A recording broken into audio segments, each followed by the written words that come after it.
For NEET preparation, subscribe Professor Srivastava's biology lectures so that you can get regular updates.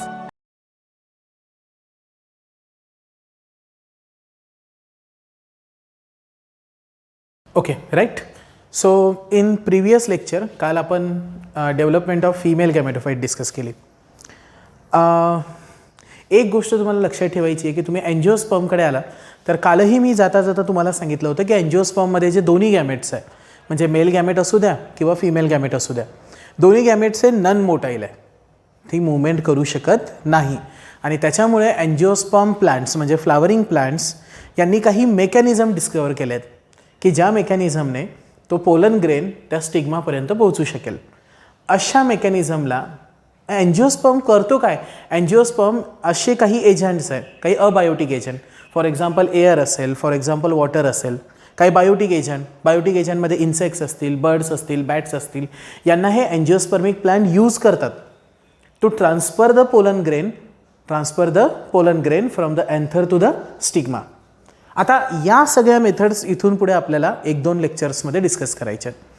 मग आजचा आपला जो topic of discussion आहे तो आहे पॉलिनेशन. तुम्हाला माहिती आहे पॉलिनेशनला कन्सिडर करत असाल तर pollination is consider to be transfer of pollen grains. Transfer of which grains? Pollen grains. Pollen grains कोणामध्ये असतात? एंथरमध्ये. मग transfer of pollen grains from anther to the stigma or receptive stigma किंवा mature stigma. That process is called as process of pollination. आता basically जेव्हा तुम्ही pollination या प्रोसेसकडे येता तेव्हा पॉलिनेशन 2 टाईप्समध्ये आपण कॅटेगराईज करतो. जनरली पॉलिनेशनचे 2 टाईप्स पडतात, बरोबर आहे. पहिल्या टाईपचं पॉलिनेशन कन्सिडर करत असाल तर first type of pollination is called as self pollination. What is first type of pollination? Is called self pollination, बरोबर आहे. आणि सेकंड टाईपचा जो पॉलिनेशन येतो that pollination is nothing but called cross pollination. So pollination will be divided into 2 types, बरोबर आहे. Self pollination and cross pollination. समजा latest suppose consider करा की हा एक प्लांट आहे, बरोबर आहे. आणि या प्लांटला इथे हा फ्लावर प्रेझेंट आहे, बरोबर आहे. समजा असं कन्सिडर करा की इथे हा स्टिग्मा आहे आणि इथे हा एंथर आहे, बरोबर आहे. मग पोलन ग्रेन या एंथरपासून याच फ्लावरच्या स्टिग्मावर जात असेल. मी काय सांगतोय नीट आहे का? The transfer of the pollen grain from the anther to the stigma of, yes please, same flower. Anther to the stigma of same flower. That is nothing but call which pollination? Self pollination. Pollen grain genetically identical प्लांट्समध्ये transfer होणे that is called self pollination. पण latest suppose consider करा की हा एक plant आहे, या प्लांटवर consider करा की हा एक फ्लावर प्रेझेंट आहे, बरोबर आहे. आणि हा दुसरा प्लांट आहे आणि या दुसऱ्या प्लांटवरती हा फ्लावर प्रेझेंट आहे, बरोबर आहे. मग ट्रान्सफर ऑफ द इथून पोलन ग्रेन या फ्लावरवरती जाणे म्हणजे कोणतं पॉलिनेशन? Cross pollination. मग cross pollination is transfer of pollen grain from flower of one plant, बरोबर आहे, the flower of one plant to the flower of another plant किंवा stigma present on the flower of another plant. That is consider to be cross pollination. 2 वेगवेगळ्या प्लांटच्या मधात transfer होणे that is called cross pollination. एकाच प्लांटच्या फ्लावर्समध्ये किंवा एकाच फ्लावरमध्ये transfer होणे that is called which pollination? Self pollination. Self pollination genetically stable असतो, क्रॉस पॉलिनेशन जेनेटिकली डिफरंट प्लांट्समध्ये होतो. आता बेसिकली जेव्हा तुम्ही सेल्फ पॉलिनेशन आणि क्रॉस पॉलिनेशनला कन्सिडर करता तेव्हा काही पर्टिक्युलर टर्मिनॉलॉजीज या रिगार्डिंग लक्षात ठेवा. सर्वात पहिली टर्मिनॉलॉजी तुम्हाला लक्षात ठेवायची आहे दॅट इज कॉल्ड ऑटोगॅमी. आता ऑटोगॅमीला कन्सिडर करत असाल तर ऑटोगॅमी या शब्दाचा अर्थ असा की लेटेस्ट सपोज कन्सिडर करा एखादा प्लांट आहे, त्या प्लांटला हा फ्लावर आहे. इथे लेटेस्ट सपोज कन्सिडर करा हा कोण आहे? स्टिग्मा आहे. इथे लेटेस्ट सपोज कन्सिडर करा हा कोण आहे? एंथर आहे. आणि पोलन ग्रेन जो आहे तो त्याच फ्लावरच्या एंथरवरून त्याच फ्लावरच्या स्टिग्मावर जातो आहे. याचा अर्थ ट्रान्सफर ऑफ पोलन ग्रेन जो आहे that will takes place within same flower. एकाच फ्लावरमध्ये बेटा हो जर ट्रान्सफर होत असेल the pollen grain is transferring from the anther to the stigma of same flower. That is nothing but called as which gamy? Autogamy. Second concept तुम्हाला लक्षात ठेवायची आहे. That concept is considered to be geitonogamy. What is this concept is called geitonogamy. आणि गायटेनोगॅमीला consider करत असाल तर गायटेनोगॅमी या शब्दाचा अर्थ काय. लेट अस सपोज हा प्लांट आहे, बरोबर आहे. या प्लांटवरती हा एक फ्लावर प्रेझेंट आहे, हा दुसरा फ्लावर प्रेझेंट आहे. लेट अस सपोज कन्सिडर करा की पोलन ग्रेन त्याच प्लांटमध्ये आहे, सेम प्लांटमध्ये आहे, पण पोलन ग्रेन सेम प्लांटमध्ये एका फ्लावरमधून दुसऱ्या फ्लावरवरती जातो आहे. जर सेम प्लांटमध्ये ट्रान्सफर होत असेल, सेम प्लांटमध्ये फ्लावर्स ऑफ सेम प्लांट, तर that concept is called as which gamy. Geitonogamy. आणि ऑटोगॅमी आणि गायटेनोगॅमीला कन्सिडर करत असाल तर ऑटोगॅमी आणि गायटेनोगॅमी यामध्ये there will be no genetic difference किंवा जेनेटिक व्हेरिएशन. यांच्यामध्ये जेनेटिक व्हेरिएशन तयार होत नाही. यांचे जे ऑफस्प्रिंग तयार होतात ते ऑफस्प्रिंग एकमेकांसारखे दिसतात आणि त्यामुळे याला कन्सिडर करत असाल तर गायटेनोगॅमी असू द्या किंवा ऑटोगॅमी असू द्या, या दोघांना सुद्धा सेल्फ पॉलिनेशन म्हणतात. कोणतं पॉलिनेशन बेटा हो. Self pollination. आणि तिसरी एक कन्सेप्ट तुम्हाला लक्षात ठेवायची आहे. That concept whatever is present that is called xenogamy. What is this concept is called xenogamy. Xenogamy या कन्सेप्टला कन्सिडर करत असाल तर xenogamy is consider to be transfer of pollen grain from the anther to the stigma within two different plants.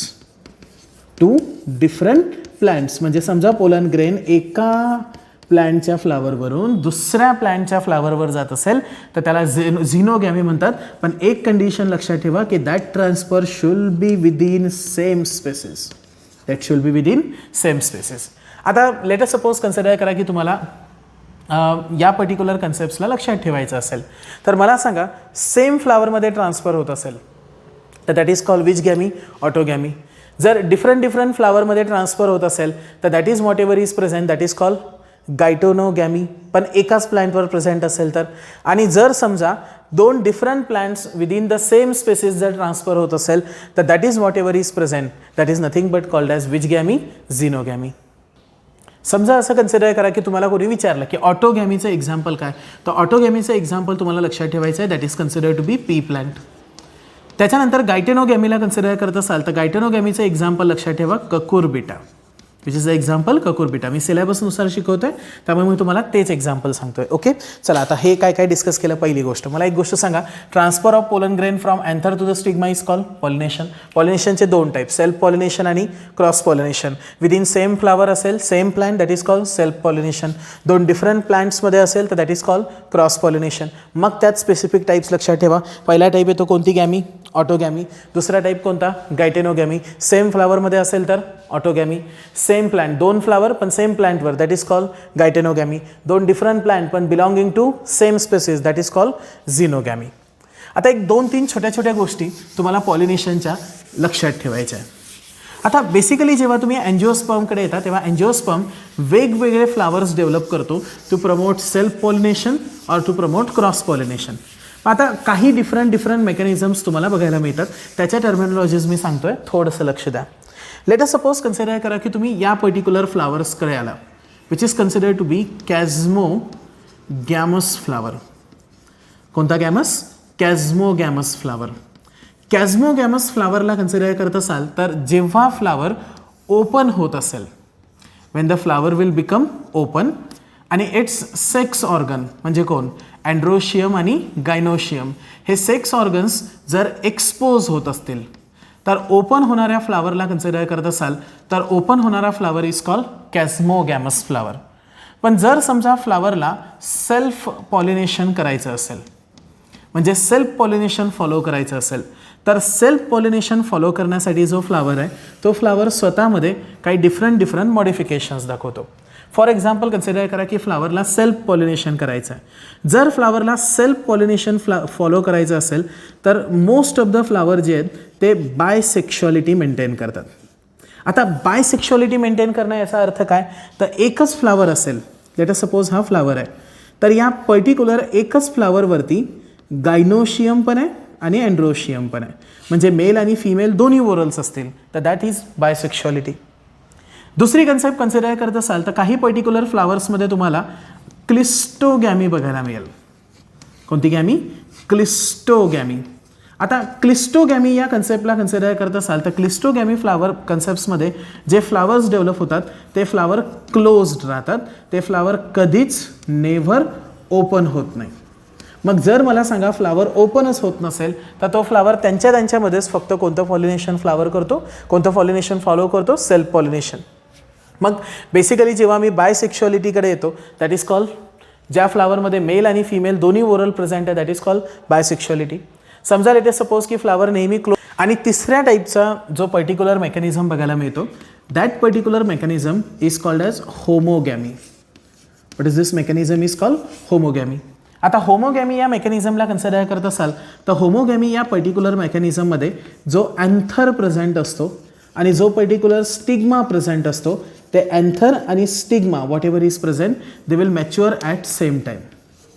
They will mature at same time आणि same टाईमला ते mature होतात. That's why the cases happens that की त्यांच्यामध्ये सुद्धा कोणतं pollination follow केलं जातं, सेल्फ पॉलिनेशन. सो सेल्फ पॉलिनेशनला कन्सिडर करत असाल तर बायसेक्शुअलिटी म्हणजे मेल आणि फिमेल ओरल जे प्रेझेंट आहेत ते एकाच फ्लावरमध्ये प्रेझेंट आहे. फ्लावर नेहमी क्लोज राहत असेल, कधीच ओपन होत नसेल तर that is consider to be cleistogamous flower. Cleistogamous फ्लावरचे ना काही पर्टिक्युलर स्पेसिफिक एक्झाम्पल्स लक्षात ठेवा. फॉर एक्झाम्पल क्लिस्टोगॅमस फ्लावरमध्ये कन्सिडर करत असाल तर वोइला प्लांट. कोणता प्लांट? हां, वोइला प्लांट. दुसरं एक्झाम्पल लक्षात ठेवायचं असेल तर कॅमेलिना प्लांट. कोणता प्लांट? कॅमेलिना. मग वोइला असेल, कॅमेलिना असेल यांचे फ्लावर कधीच ओपन होत नाही बाळाव. आणि that particular flower always follow which pollination? Self flower. Flower open होत नसेल तर दॅट इज कॉल्ड विच गॅमी? क्लिस्टोगॅमी. आणि अँथर आणि स्टिग्माला कन्सिडर करत असाल तर अँथर आणि स्टिग्मा सेम टाईमला मॅच्युअर होत असतील तर दॅट इज कॉल्ड विच गॅमी? होमोगॅमी. हे काही कॉन्ट्रावन्सेस आहे म्हणजे ॲडॅप्टेशन्स आहे जे अँजिओस्पर्ममध्ये बघायला मिळतात टू फॉलो सेल्फ पॉलिनेशन. मी तुम्हाला सांगितलं होतं की अँजिओस्पर्ममध्ये गॅमेट्स नॉन मोटाईल आहे आणि त्यामुळे अँजिओस्पर्म काय करतो तर different types of pollinating agencies use करतो. पॉलिनेटिंग काय यूज करतो? एजन्सीज. आणि या पॉलिनेटिंग एजन्सीजमध्ये transfer of pollen grain will takes place. आता या ज्या पॉलिनेटिंग एजन्सीज आहे या दोन टाईप्समध्ये डिवाईड होतात. काही पर्टिक्युलर पॉलिनेटिंग एजन्सीज ज्या आहेत त्या अबायोटिक आहे. कोणत्या बायोटिक? हां, अबायोटिक. आणि काही पर्टिक्युलर पॉलिनेटिंग एजन्सीज कन्सिडर करत असाल तर they are consider to be biotic. म्हणजे पॉलिनेशन करण्यासाठी किंवा पॉलिनेशन घडवून आणण्यासाठी ज्या एजन्सीज वापरल्या जातात त्यामध्ये दोन टाईप्स येतात. Some agencies whatever is present they are consider to be which biotic? Abiotic. आणि some are consider to be काय? बायोटिक. मग मी आता समजा अबायोटिक एजन्सीजकडे आलो तर अबायोटिक एजन्सीजमध्ये दोन वापरले जातात. अबायोटिक एजन्सीजमध्ये पहिली वापरली जाते वॉटर आणि दुसरं ओके आपण सिक्वेन्स वाईज डिस्कस करू. समजा अबायोटिक एजन्सीजला कन्सिडर करत असाल तर अबायोटिक एजन्सीजमध्ये पहिली एजन्सी कन्सिडर करत असाल तर that agency is consider to be air. Transfer of pollen grain by air. आणि एअरने ट्रान्सफर होत असेल ना तर that particular whatever the concept is present that is called anemophily. What is this concept is called? Anemophily. So anemophily is which pollination? Air pollination. जर समजा pollination वॉटरने होत असेल, जर वॉटरने पॉलिनेशन होत असेल तर that concept whatever is present that is called hydrophily. What is this concept is called? Hydrophily. So anemophily by air आणि hydrophily by water. Biotic ट्रान्सफरला कन्सिडर करत असाल तर बायोटिक फॅक्टर्समध्ये वेगवेगळे फॅक्टर्स प्लांट यूज करतो. नीट लक्ष द्या. बायोटिक एजंट्समध्ये जर पॉलिनेशन इन्सेक्ट्सने होत असेल, if the insects will carry out pollination, जर इन्सेक्ट्सने पॉलिनेशन होत असेल तर that particular whatever the pollination is present that is called entomophily. What is this pollination is called? Entomophily. जर समजा हेच pollination late us suppose birds carry out करत असतील तर बर्ड्सने पॉलिनेशन होत असेल तर that is called ornithophily. What is this transfer is called? Ornithophily. And if suppose this pollination is carried out by bats. Bat शब्द आठवला? करोना व्हायरस आठवला. Okay. So इन्सेक्ट्सला pollination होत असेल तर एंटेमोफिली, बर्ड्सने होत असेल तर ऑर्नेथोफिली आणि बॅट्स पॉलिनेशन करत असतील तर that type of pollination whatever is present that is called chiropterophily. What is it called? Chiropterophily. Okay. हे सगळे शब्द जे आहेत ना ते थोडेसे तुमच्यासाठी नवीन आहे, नीट लक्षात ठेवा. पॉलिनेटिंग एजन्सीज जे पॉलिनेशन घडवून आणतात त्यांच्यामध्ये दोन टाईप्स, एक अबायोटिक दुसरा बायोटिक. अबायोटिककडे आला तर अबायोटिकमध्ये एअर असेल तर that is called anemophily, water असेल तर हायड्रोफिली. मग anemophily hydrophily, anemophily hydrophily is abiotic. Entomophily insects, ornithophily birds, आणि बॅट्सने जे पॉलिनेशन केले जातं that is called chiropterophily. So this is entomophily, this is ornithophily and this is considered to be chiropterophily. या सगळ्या कन्सेप्ट्सला तुम्हाला नीट लक्षात ठेवायचं आहे. आता काय केस होते, प्लॅन्ट कोणतंही पॉलिनेशन फॉलो करत असेल ना तर तो पॉलिनेशन फॉलो करत असताना तो स्पेसिफिक ॲडॅप्टेशन्स दाखवतो. म्हणजे एखादा पर्टिक्युलर फ्लावर समजा कन्सिडर केला, तो एअरने मॉडिफिकेशन दाखवत असेल, एअरने पॉलिनेशन दाखवत असेल तर तो स्वतःला त्या अँगलने मॉडिफाय करणार. असे काही ॲडॅप्टेशन्स जे आहेत ते आपल्याला डिस्कस करायचे आहे. म्हणजे नेक्स्ट व्हिडिओमध्ये we have to discuss modifications of anemophily, modification नाही, adaptation of anemophily, adaptation of hydrophily, मग एंटेमोफिली, ऑर्निथोफिली आणि कायरेप्टेरोफिली. ठीक आहे, हे ॲडॅप्टेशन्स जे आहेत ते नेक्स्ट व्हिडिओजमध्ये आपण डिस्कस करू.